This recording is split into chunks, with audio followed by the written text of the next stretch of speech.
Muy buenas noches a todos y a todas. Gracias por estar en este espacio de Contracorriente. Hoy vamos a tratar un tema muy importante, ¿no? Lo que ha pasado en Chile recientemente, sin duda que es muy importante para toda la región. Recordemos que el partido de gobierno en Honduras tiene la promesa en sus estatutos, en su constitución, de llamar a una Asamblea Nacional Constituyente, y sabemos que eso en Honduras, digamos, Honduras ha tenido desafíos en torno a eso, y recordamos precisamente el golpe de Estado de 2009, cuando se pretendió hacer una consulta para saber si 6 meses después se podía establecer una cuarta urna en el proceso electoral, mirando a cómo la gente podía ver un proceso de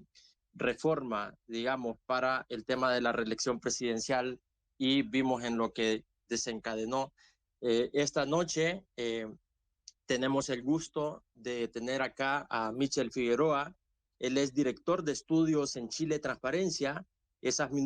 administrador público con experiencia en transparencia y derecho, acceso a la información pública,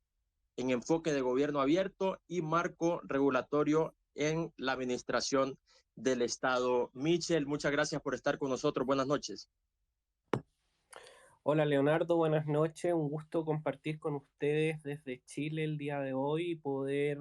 compartir ideas y experiencia de lo que ha sido este proceso en Chile. Gracias. Y también quiero que sepan que a este espacio está invitada la abogada Silvia Ayala. Es militante del Partido Libertad y Refundación y diputada por ese mismo instituto político en el Congreso Nacional.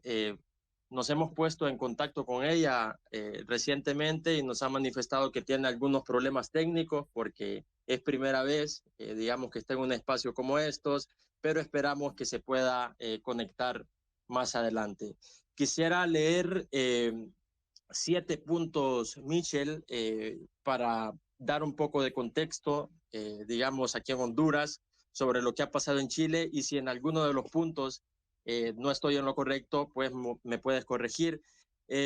Durante 3 años, los chilenos han luchado por la creación de una nueva constitución que transforme su sociedad y otorgue más derechos que cualquier otra constitución anterior. La idea de una nueva constitución en Chile tomó fuerzas tras las protestas iniciadas en el 2019, impulsadas por un aumento de 4 centavos de dólar en las tarifas del metro. Los líderes políticos de Chile acordaron someter la constitución del país a un plebiscito, y en el año 2020, 4 de cada 5 chilenos votó a favor de reemplazar la constitución vigente. Ese plebiscito nacional de 2020 fue marcado por una histórica jornada de masiva concurrencia en las urnas. Cifras del servicio electoral indican que votó el 50.95% del padrón electoral total. En mayo de 2021, Chile eligió a 155 representantes de la nueva convención constitucional, y para el 4 de julio de ese mismo año, en la sede del Congreso Nacional de Santiago, se instaló una convención constitucional encargada de elaborar el nuevo texto constitucional. Y lo más reciente ocurrió el 4 de septiembre de 2022, con una histórica participación en el plebiscito constitucional, en donde triunfó el rechazo a la propuesta del nuevo texto constitucional. Se estima que votó el 85.7% del padrón electoral. No sé si estoy bien, Michel, con estos datos, pero no sé si quieres aportar más un poco a este contexto que se ha dado para poder entender un poco y entrar, digamos, al tema duro de discusión. Sí, efectivamente, Leonardo, el proceso constituyente más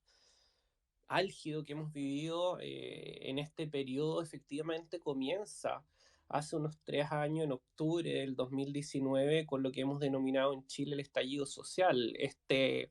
movimiento, momento político en donde la ciudadanía se volcó a las calles reclamando el término un montón de injusticias que existían en la sociedad chilena. Sin embargo, hay que tener en cuenta que la demanda por un proceso constitucional, por la modificación a la Constitución, data de hace muchos más años. El 2013 más o menos nace un movimiento que llamaba en los procesos electorales a marcar el voto con la sigla AC, de Asamblea Constituyente, buscando instalar el 2013 en adelante la necesidad de que la constitución que regía y que rige actualmente a nuestro país fuera reformada desde el poder soberano de la ciudadanía, justamente buscando que se conformara una asamblea constituyente. Y en el segundo mandato de la presidenta Bachelet, el año 2016, la presidenta Bachelet también inició un proceso que se denominó de cabildos constituyentes, en donde se convocó a la ciudadanía a que expresara a través de una metodología que fue liderada por el gobierno cuáles eran los temas más complejos o necesarios de abordar en un posible proceso constituyente que luego no logró derivar o detonar un proceso de cambio constitucional como sí lo generó el proceso del estallido social del año 2019. Y ahora, si Chile actualmente continúa con un sistema normativo, un marco normativo que surgió de la dictadura del general Augusto Pinochet, quien gobernó Chile durante los años 1973 y 1990, ¿qué pasó? ¿Por qué el 62% de los electores rechazó esta propuesta del nuevo texto? Hoy día hay varias perspectivas justamente de dónde estarían las causas del rechazo, recordando que justamente el plebiscito que denominamos en Chile de entrada, que el que en el que se le preguntó a la ciudadanía si deseaba tener una nueva constitución o no, eh, tuvo una aprobación de entrada de casi el 80%. Luego, en la ratificación del texto final, es rechazado. Y hay distintas perspectivas, pero en primer lugar, eh, hay una crítica también a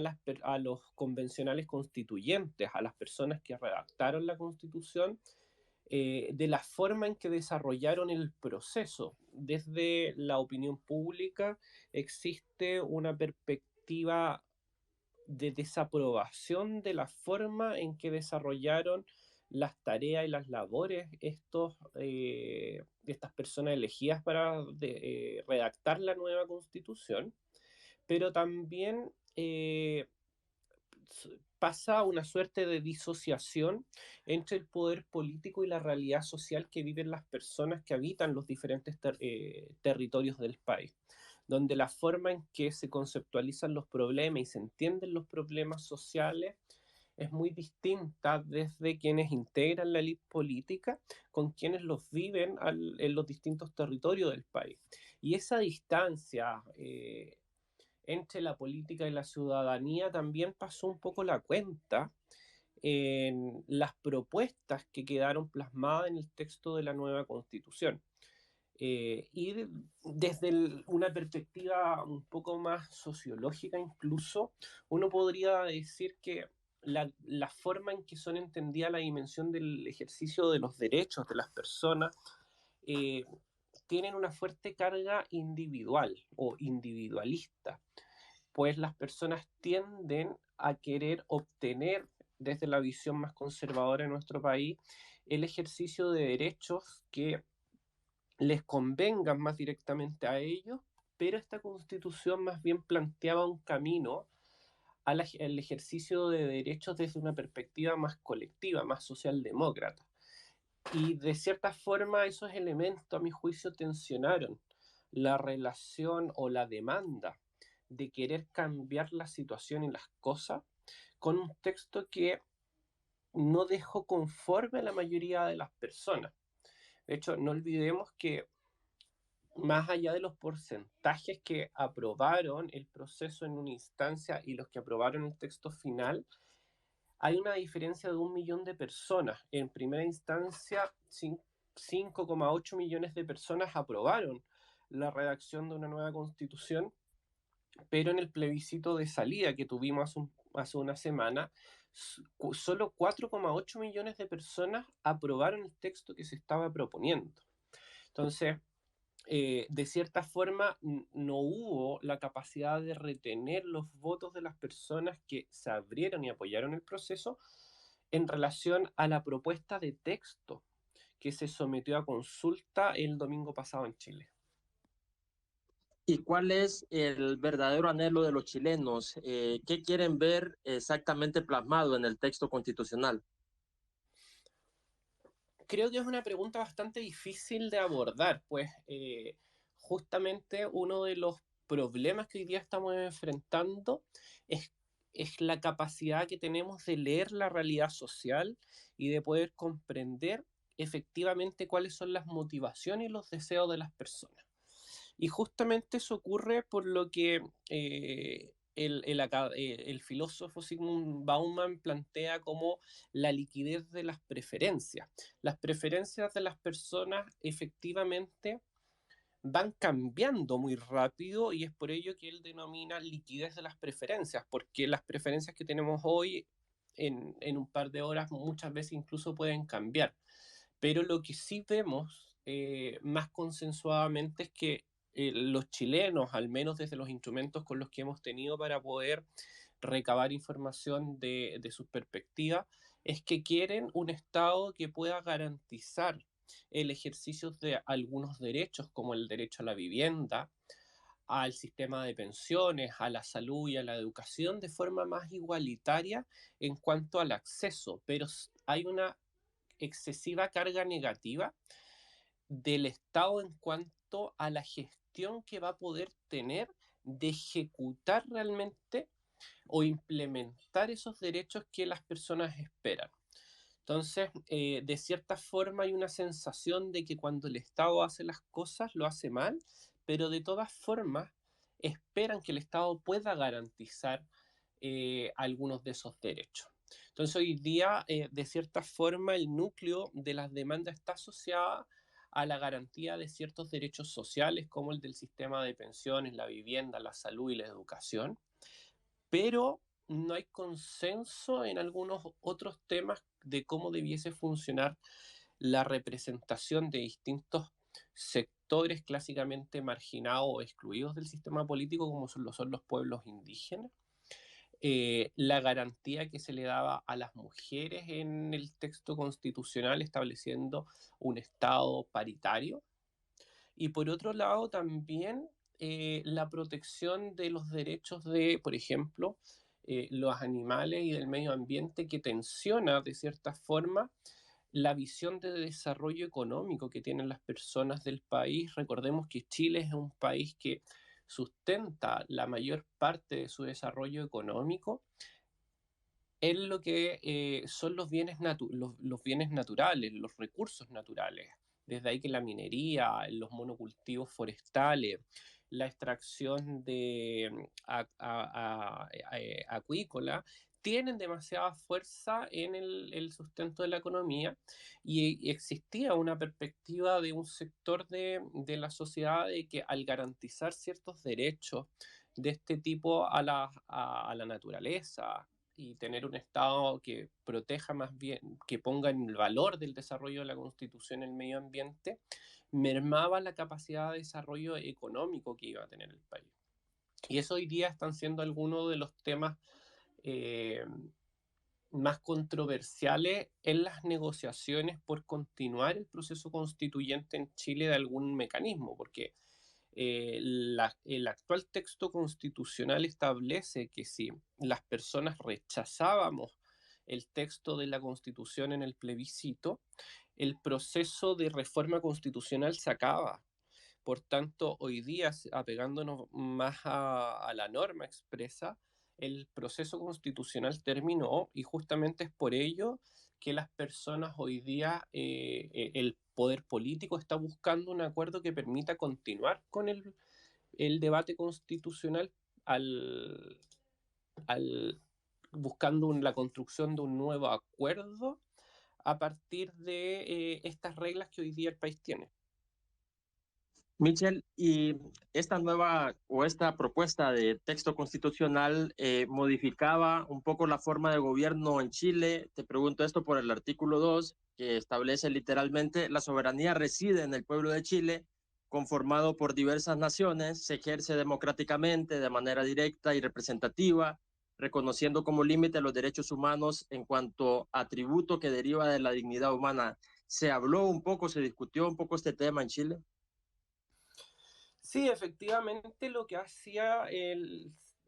nuevo texto de constitución, por un lado, era otorgarle cierto reconocimiento a sectores que habían estado marginados o excluidos del acceso al poder político por la estructura que tenía el sistema de gobierno y el sistema electoral chileno. Y es por ello que al reconocer que el país estaba conformado por distintas naciones, lo que se reconocía también era el carácter plurinacional del Estado chileno en este texto constitucional, estableciendo que las diferentes naciones que existen en el país tenían incluso derecho a algunas formas de autogobierno o asegurar los porcentajes de participación en algunos cargos de elección popular, estableciendo de cierta forma una cuota en el resultado de algunos procesos electorales cuando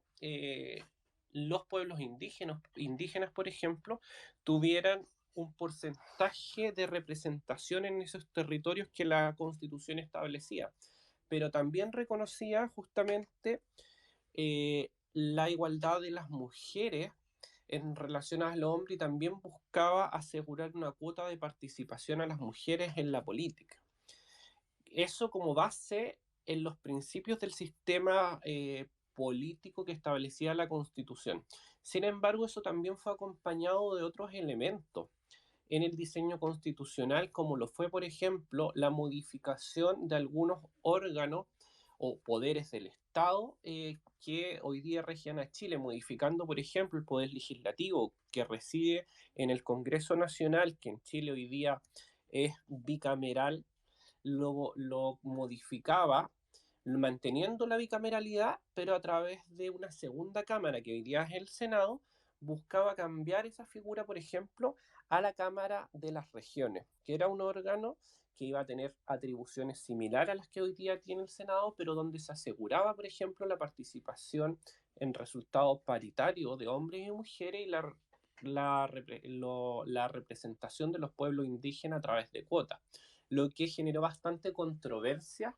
en algunos sectores de la sociedad chilena porque había mucha discusión de si es que efectivamente estos sectores tenían que asegurárseles un resultado en la forma en que se tomaban las decisiones del sistema político. Michel, y en cuanto a los derechos sexuales y reproductivos, ¿qué establecía este texto constitucional? Sí, el texto constitucional establecía en este caso en cuanto a los derechos sexuales y reproductivos dos cosas. En primer lugar, establecía un enfoque de género y de la diversidad, reconociendo de que cualquier persona tenía el derecho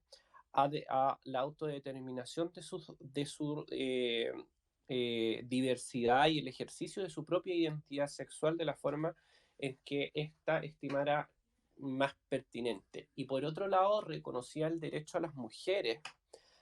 a decidir sobre su propio cuerpo y daba el reconocimiento a la libertad del aborto sin causales. Recordemos que Chile hoy día tiene una legislación que permite el aborto sobre solo tres causales en un determinado periodo de tiempo, y la Constitución lo que hacía era justamente pasar a reconocer la absoluta libertad de las mujeres. Y ahí el debate justamente de los sectores más conservadores y pro vida de la sociedad chilena se vincularon más bien a la pérdida de los derechos de los niños o de las personas que están por nacer justamente al otorgar un sistema de aborto libre, finalmente en reconocimiento a las mujeres. ¿Y cómo fue, digamos, el papel de los grandes medios de comunicación en Chile en torno a todas estas discusiones? Hoy día los medios de comunicación justamente están muy cuestionados por el rol que tuvieron de no neutralidad de cierta forma en los procesos de debate y de generación de opinión en la ciudadanía. Pues se considera justamente que dada la concentración de los dueños de los medios de comunicación en Chile, que en general el 90% de los medios de comunicación chilenos están asociados a tres grupos empresariales, eh, se considera que no hubo la diversidad necesaria desde el acceso a los medios de comunicación para tener un debate que pudiera representar a todos los sectores, incluso los fenómenos de desinformación o de fake news, tanto en la prensa como en las redes sociales, tuvieron gran importancia. Incluso hay quienes están analizando cómo fenómenos que se dieron en Estados Unidos con la elección de Donald Trump podrían haberse repetido justamente en la sociedad chilena. De hecho, esta semana un medio de investigación periodística bastante importante en nuestro país, como es CIPER, en Chile, justamente ha estado publicando cómo la desinformación y las campañas de desinformación que se hicieron particularmente a través de redes sociales influyeron en determinados sectores sociales del país, eh, promoviendo particularmente la opción del rechazo. Justamente se levantaron muchos mitos y en algunos casos incluso mentiras sobre algunas interpretaciones o garantías que entregaba el nuevo texto constitucional, que evidentemente influyeron en el resultado electoral que tuvimos el pasado 4 de septiembre. Sí. A mí me gustaría saber ahora cómo era el papel de los colectivos. Entiendo que esta convención constitucional estaba conformada por 11 colectivos. Eh, He leído también que estuvo bastante marcado por que estos colectivos tenían bastante diversidad y por ahí también eso se vio reflejado en el texto final. ¿Cómo funcionó esa convención constitucional y cómo fue todo el proceso para redactar esa propuesta? Sí, lo primero que hay que recordar en el caso de Chile o poner sobre la mesa es que los partidos políticos, en primer lugar, llevaban al menos una década de un deterioro en el rol que cumplían como representación de las necesidades de las personas. Incluso el Congreso Nacional en las encuestas de opinión pública representan tan solo el 3% de la confianza de la ciudadanía. La gente no confía en Chile, de acuerdo a los datos que tenemos, ni en las instituciones de representación política, ni en los partidos políticos. Es por ello que cuando se genera el estallido social en octubre del 2019, es un movimiento que aparece un poco al margen de la representación política clásica de los que ofrecen los partidos políticos, y se instala incluso una frase, una demanda social en las calles, que es que el pueblo avanza sin partido, justamente por una forma de queja al rol que estas instituciones cumplían en la intermediación de las demandas sociales. Y es por ello que una vez que se acuerda este proceso constituyente, son los movimientos políticos y los colectivos sociales los que toman la batuta, los que lideran el proceso, eh, y que son los que llegan luego a poder conformar los 155 convencionales constituyentes que iban a redactar la nueva constitución, porque las personas tenían un alto grado de desafección y desconfianza con los representantes políticos que estaban asociados a los partidos o cuadros clásicos del poder en Chile. Y es por ello que hubo mucha crítica también y falta de consensos o acuerdos internos que muchas veces evitó que la discusión avanzara, justamente porque estos movimientos y colectivos políticos y sociales no tenían la experiencia que tenían los partidos más clásicos que estaban en el poder.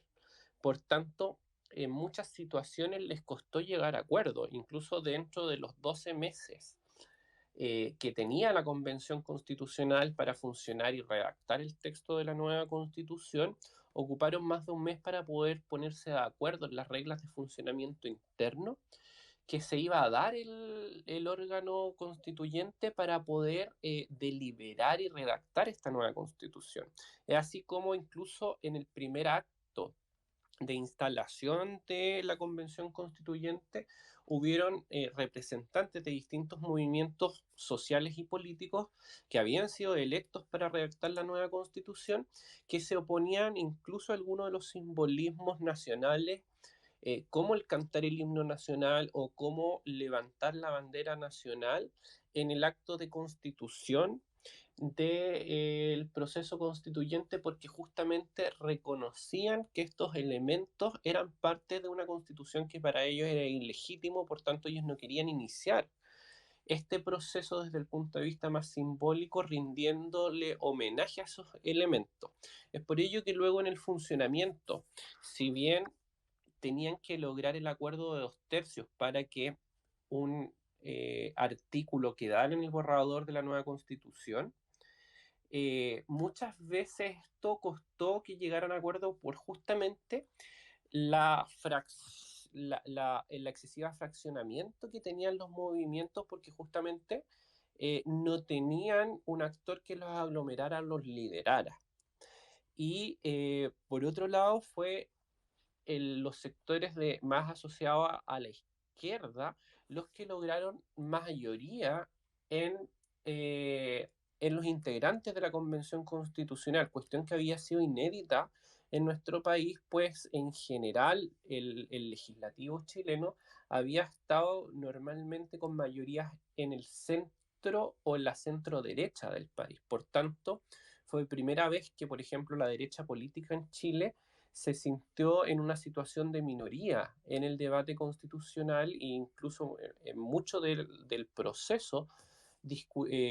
acusaron ser minoría y estar en una situación de exclusión justamente en el debate, a pesar de que ellos habían sido elegidos con las reglas que se habían acordado y tenían que lograr para que uno de sus propuestas o artículos quedara en el texto, tenían que lograr el acuerdo de 2/3 de la deliberación de los 155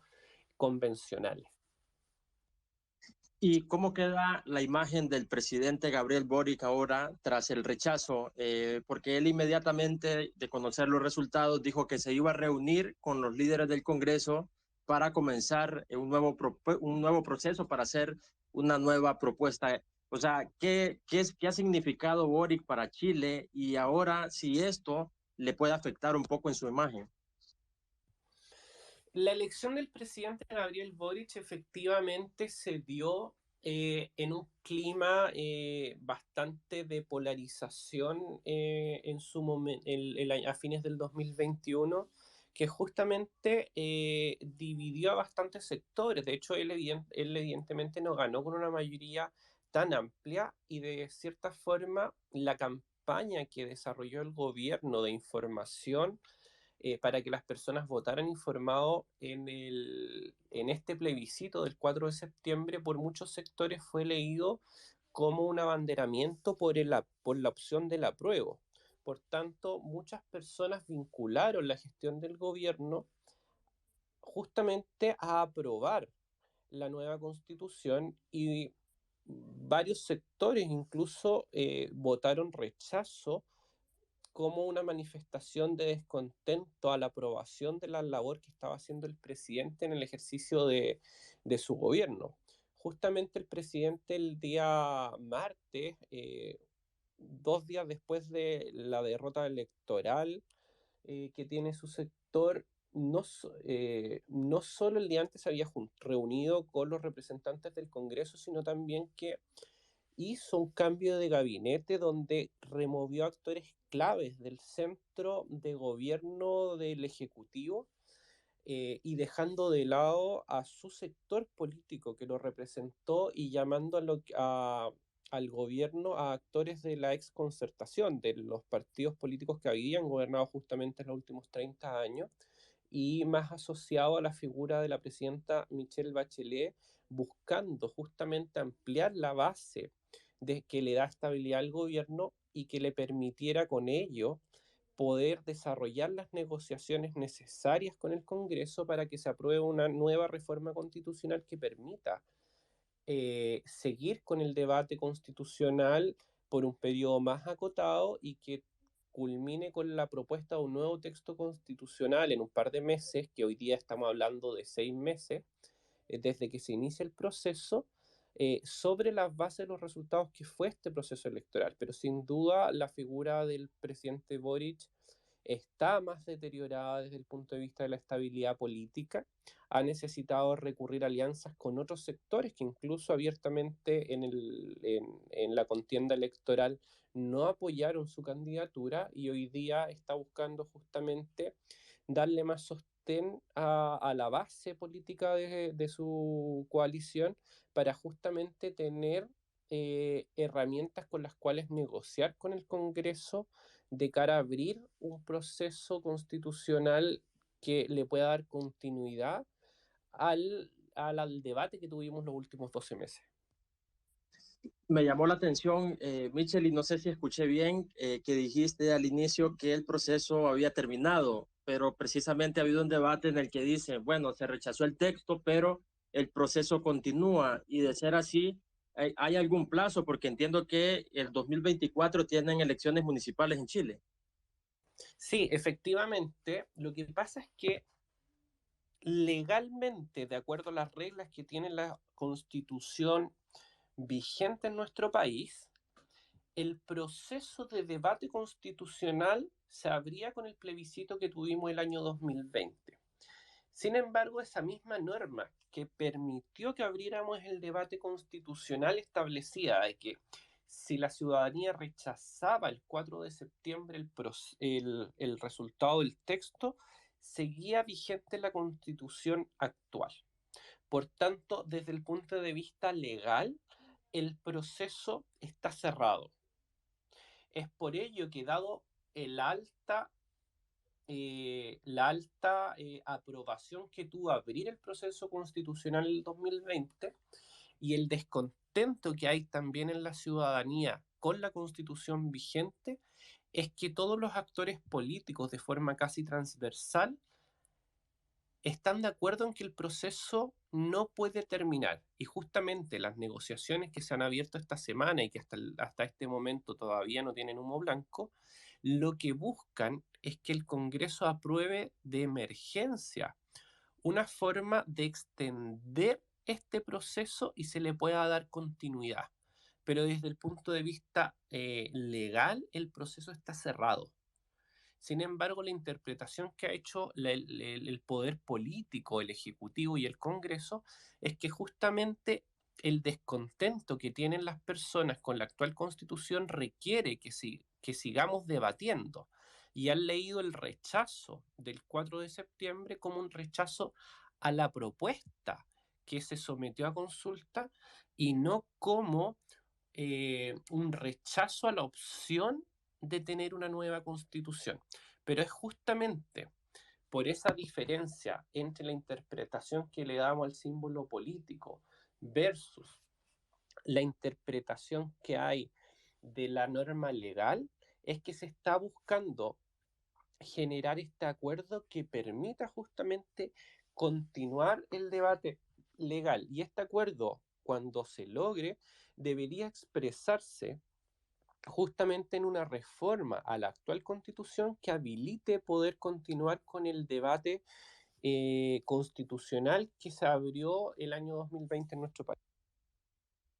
¿Y hay algún plazo para eso, Michel?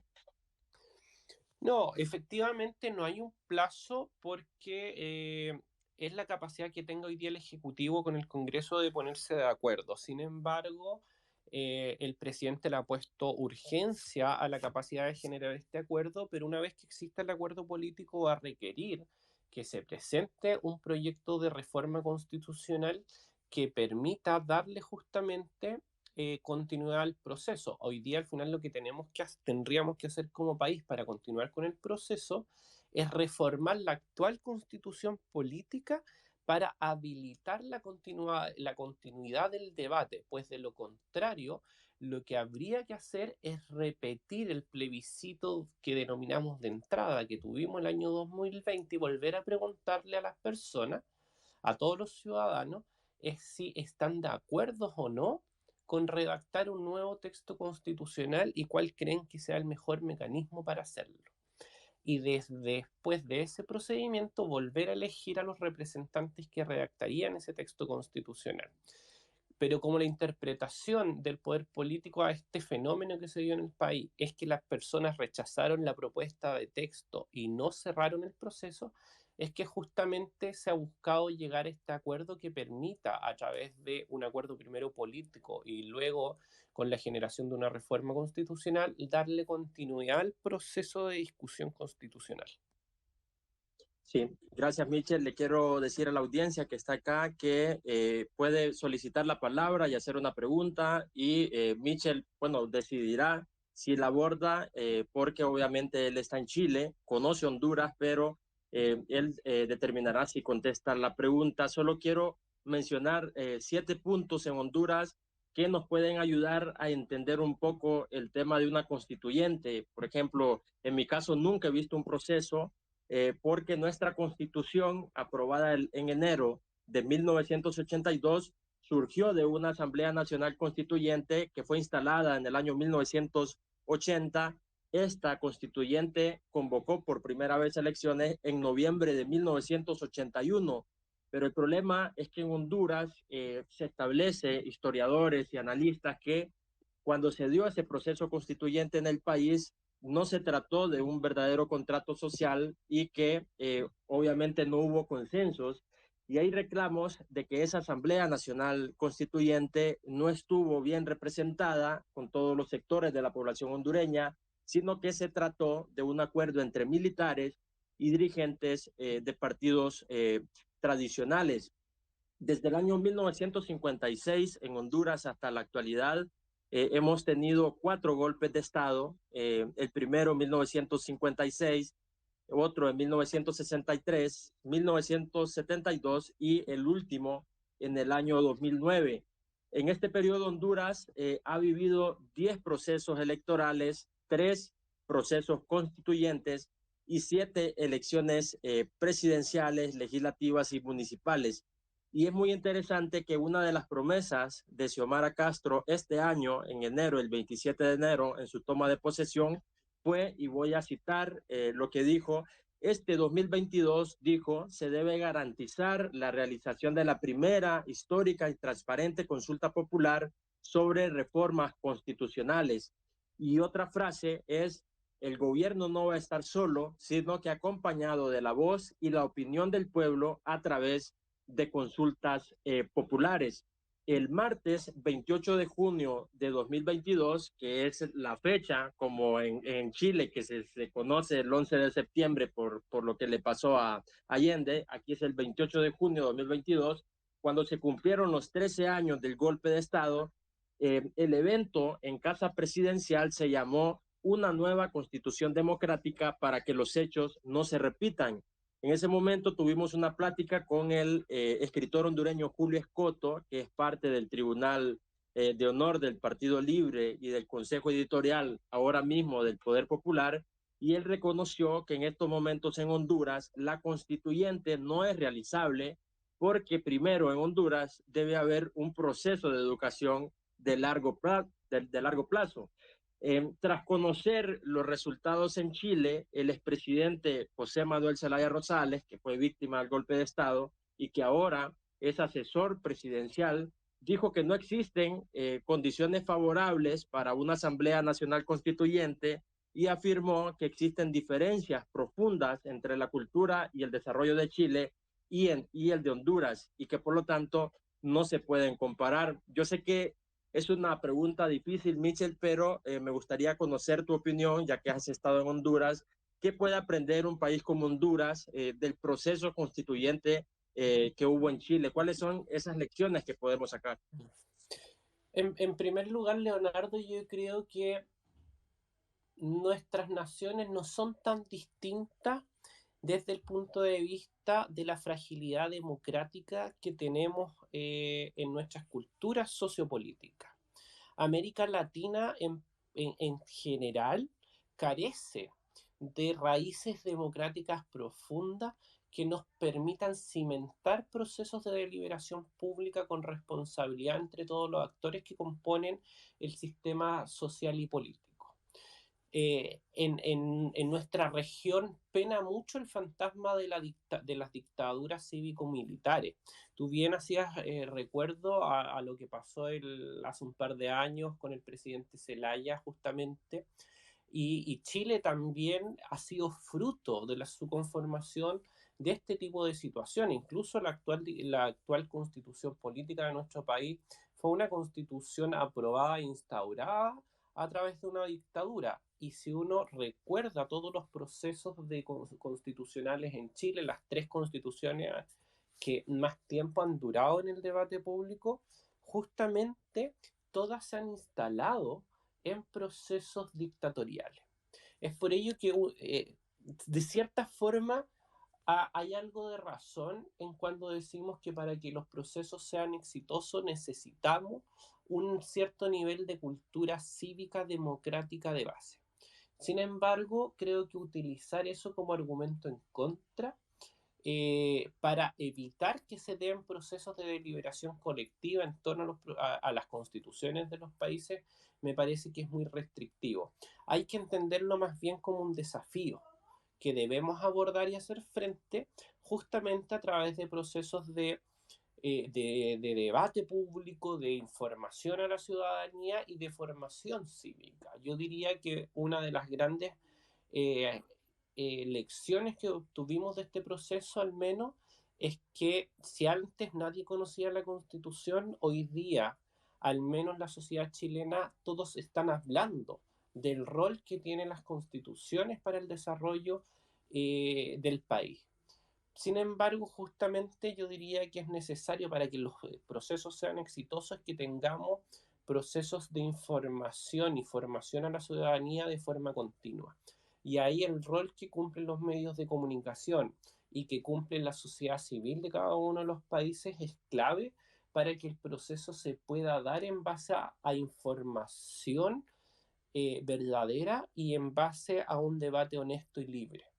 Justamente también ahí la concentración que tienen los medios de comunicación y la existencia de medios que sean independientes terminan siendo también un requisito para que el debate pueda ocurrir.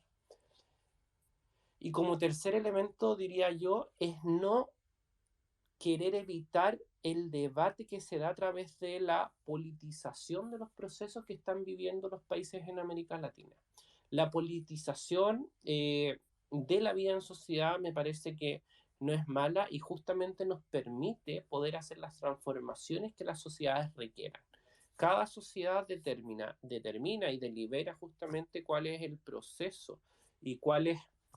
son los caminos y barreras que quiere dejar de lado y cuáles son los caminos que quiere tomar. Pero justamente esas tensiones, la mejor forma de resolverlas son a través de la vía de la deliberación democrática. Justamente yo diría que ese es el rol esencial de la democracia, la capacidad de contener las tensiones y los conflictos sociales y de darles una salida y una vía institucional de resolución. No puede volver a pasar en ningún país del mundo que los conflictos se resuelvan a través del poder que tienen ciertos poderes de ciertos sectores en las sociedades de cada nación o que se terminen resolviendo por la vía armada. La democracia justamente nos sirve para acordar, para contrastar diferentes posiciones y justamente para hacer un espacio de contención de los conflictos en la vía institucional. Tenemos a José que te quiere hacer una pregunta. Adelante, José. Sí, muchas gracias y muy buenas noches. He tenido la inquietud en el sentido de lo que contempla la Constitución de la República, el plebiscito y el referéndum. Consultar, hacer una pregunta, es para que esa pregunta, esa consulta, la respondan los entendidos. Señalaba el expositor, y que creo que también tú lo puntualizabas, en el sentido de que queremos transitar en esa ruta, de consultarle al pueblo, consultarle al soberano. La pregunta es, ¿cómo consultarle al pueblo? ¿Cómo consultarle al soberano si alrededor del 70 al 80% de nuestra población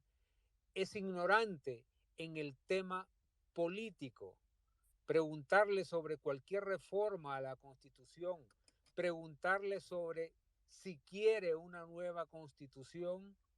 debería hacerse o no, preparar al pueblo, preparar al soberano para que puedan contestar, valga la redundancia, esa consulta, esa pregunta, o podemos someterlo a, llamémosle como un suicidio al no saber contestar, o someterla al suicidio cuando la exponemos a la manipulación de los medios de comunicación tradicionales, y de igual forma a la manipulación de las redes sociales, como se ha dado en el caso de Chile o en el caso de otros países en América Latina o en el mundo. José, justamente Robert Dahl, el clásico académico, investigador y politólogo de la democracia, planteaba que para que existan democracias plenas en los países, uno de los requisitos que debe existir es que debe haber información que sea independiente, y las personas tienen que tener justamente la capacidad de procesar esa información. Sin embargo, el gran error que podemos cometer justamente yéndonos hacia el otro lado es considerar que la ciudadanía, que los votantes son ignorantes. Creo que justamente eso puede representar una visión un poco peyorativa del votante, y justamente esas visiones muchas veces que hay en las élites políticas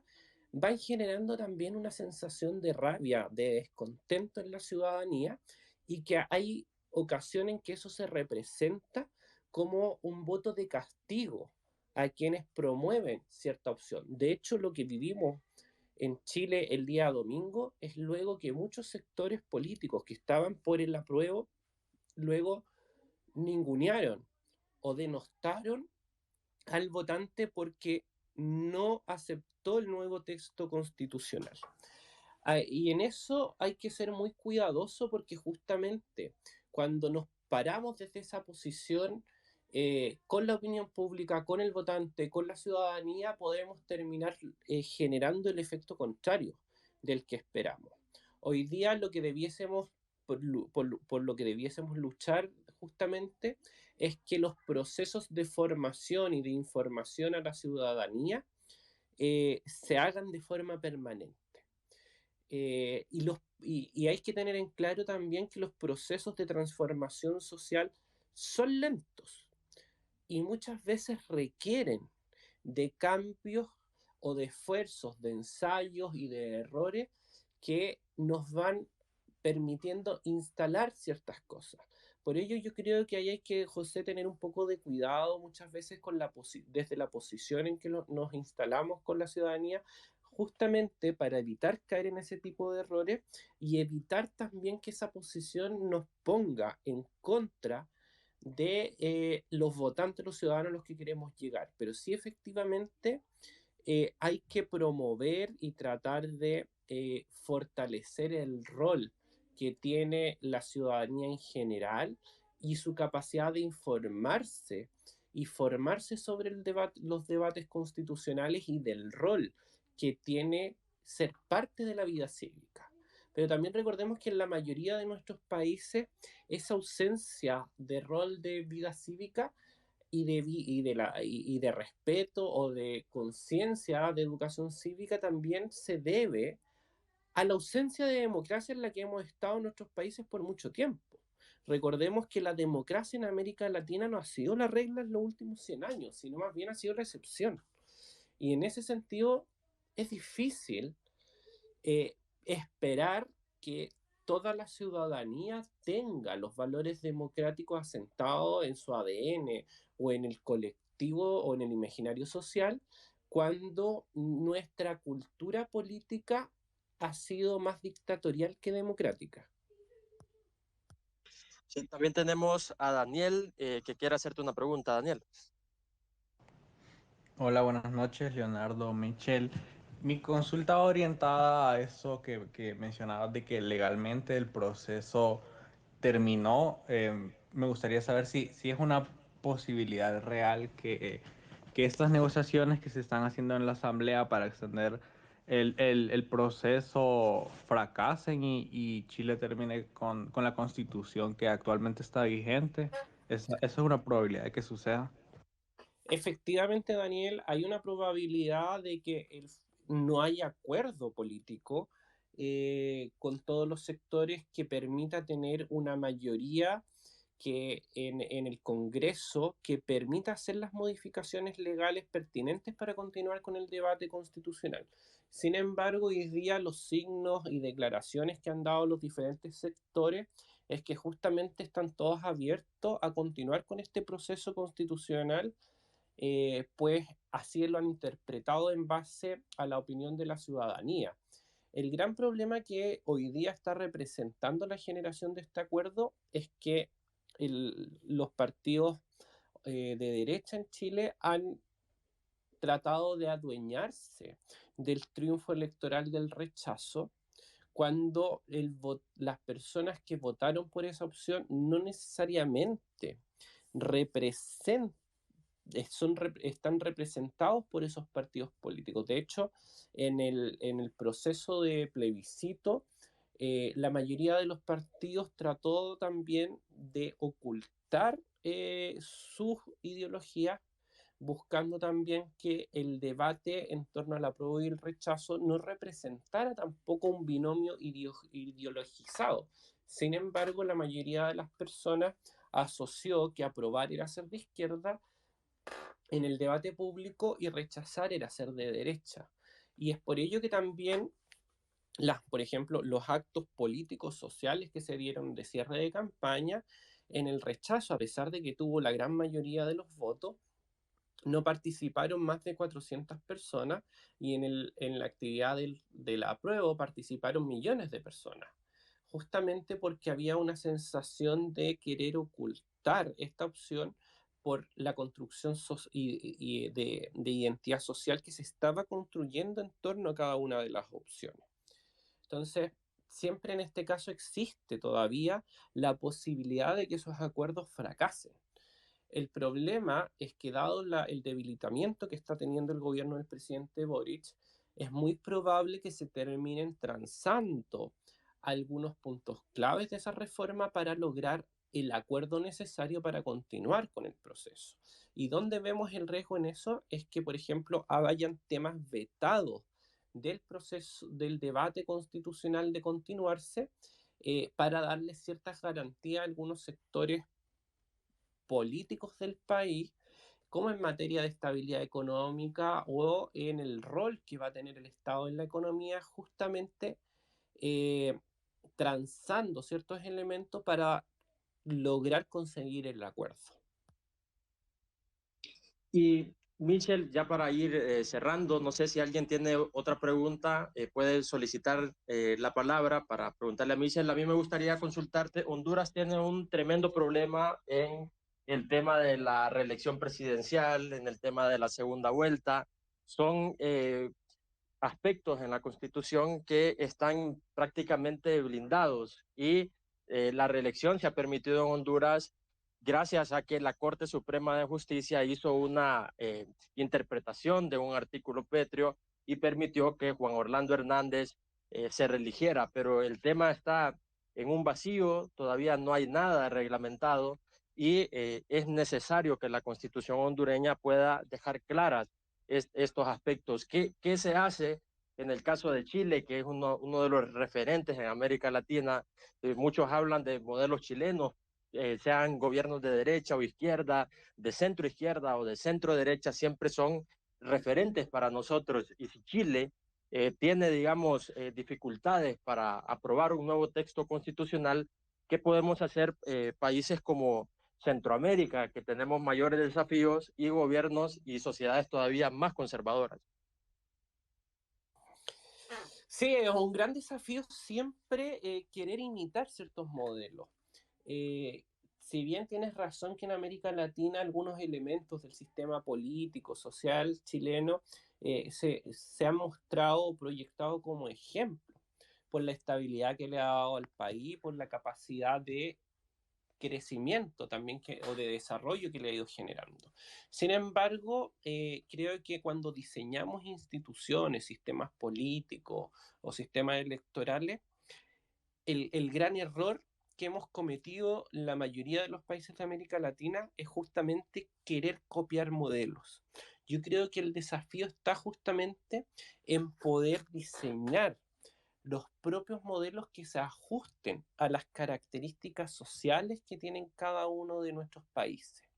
Porque cuando copiamos modelos, muchas veces nos fijamos en lo bien que funcionan ciertos elementos en determinado país, pero olvidamos que esos elementos funcionan bien en determinado contexto porque hay ciertas condiciones basales o ciertas condiciones iniciales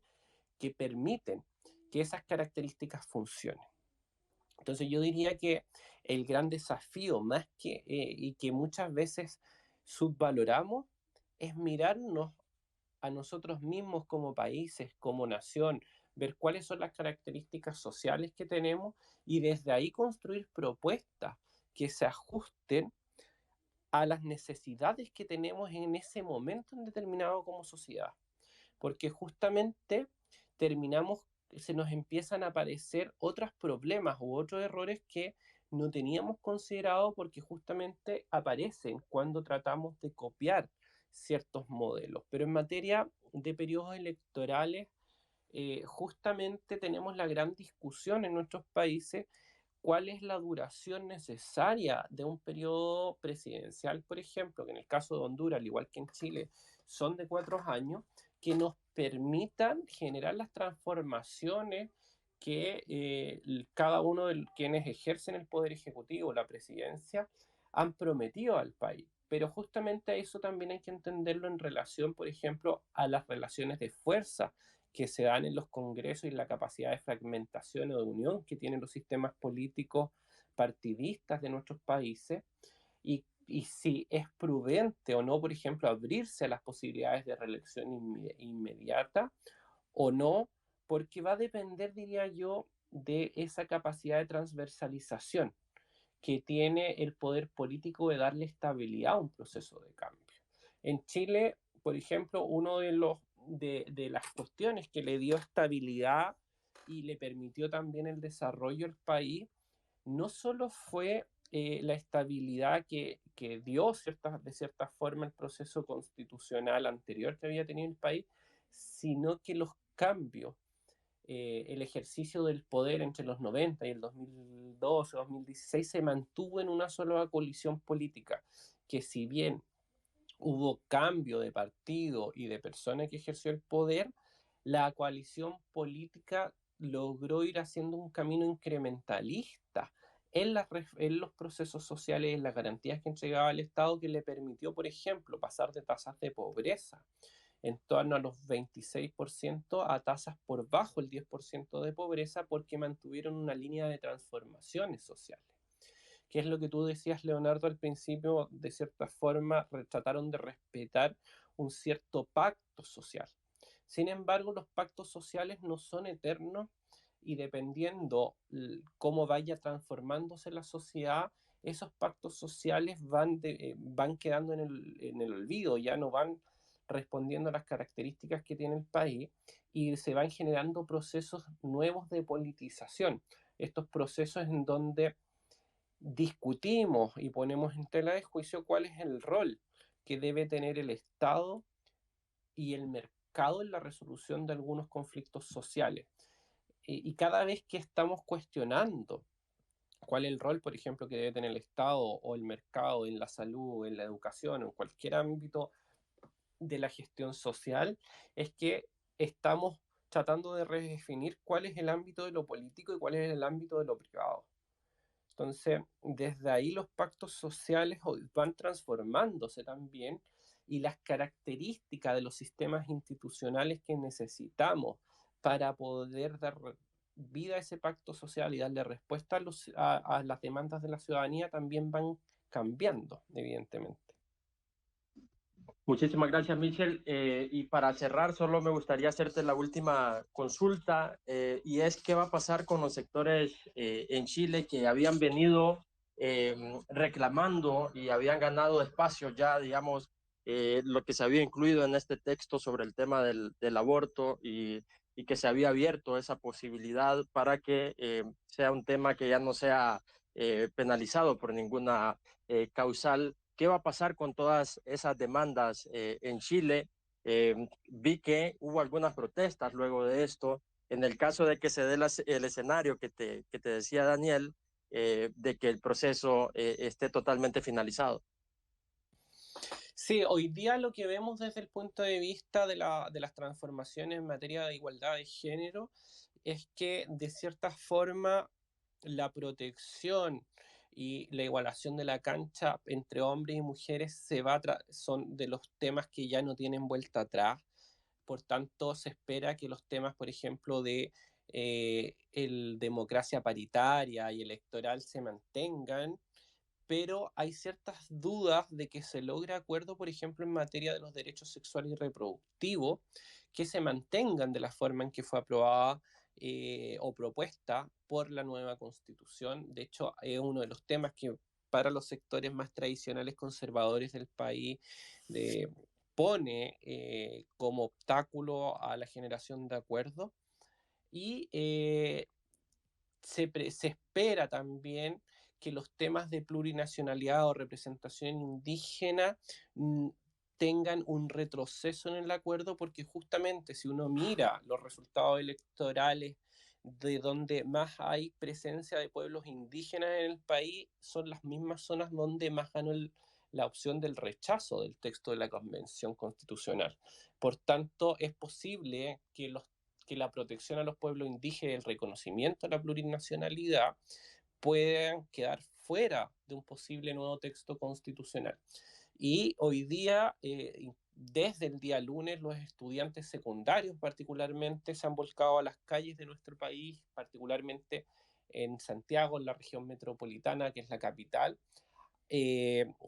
para manifestar el descontento que estas transformaciones sociales no se han dado y han estado interrumpiendo el libre tránsito de las calles y el funcionamiento del transporte público, justamente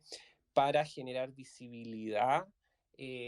del descontento que tiene este sector. Sin embargo, no hay proyecciones